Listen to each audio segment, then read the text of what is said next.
Now, Karl Rove, former Deputy Chief of Staff to President George W. Bush and a Fox News contributor. Right, Karl? Good evening. Good evening. How are you? Everyone is innocent until proven guilty, but I'll let you weigh in on what many people see as very interesting. Well, it sounds a little stinky. In 2004, Mrs. Sanders takes over a very small college in Burlington. By 2006, she announces with 156 students at the college that she's going to undertake a $6 million effort to grow the campus. Well, it never materializes. She gets in a battle with the faculty. Some of the faculty members leave. By 2010, she announces that she's going to move the college from downtown Burlington to 33 acres right on the lakefront north of town that she's going to buy from the Catholic Church for $10 million.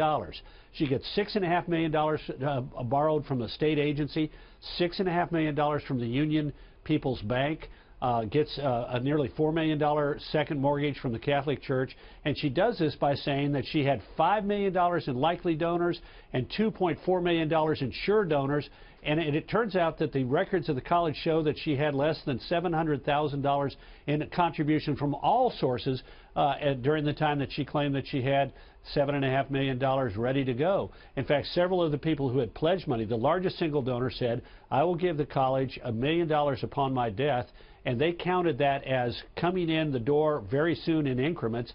And the woman, when confronted with what Jane Sanders was saying about it, said, "That's simply not true. I never made that promise. They asked me to sign some papers, which I refused to sign, and I was going to give them the money upon my death." So we have Bernie Sanders in trouble because the allegation is that he interceded with the officials of the Union the People's United Bank in order to get the loan, and Jane Sanders is under the microscope because she apparently lied on the documents both to a state agency and to a federally chartered bank.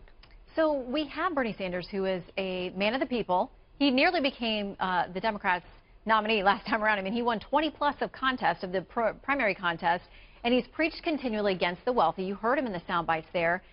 We know he owns 2 or 3 houses. I mean, he's done pretty well. But yet he continues to connect with young people and others who are disaffected who say he is fighting for us. Yeah. Well, look, they forced his wife out as president of the university, and a few years later, burdened by all this debt that she had run up, it went bankrupt. It no longer exists. But she left with a $200,000 package, severance package, and she was paid $150,000 a year at the beginning when they had 156 students.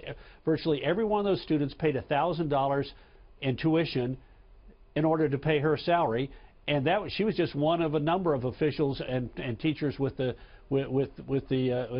college. So look, we don't know where this is going to go, but to dismiss this by saying these issues were raised by a respected lawyer who happened to be the Trump state chairman, I think is disingenuous on the part of Senator Sanders. Well, there is definitely that political angle to this. So we'll now watch as everybody gets their day in court and a chance to defend and explain their actions. Karl Rove, thank you very much.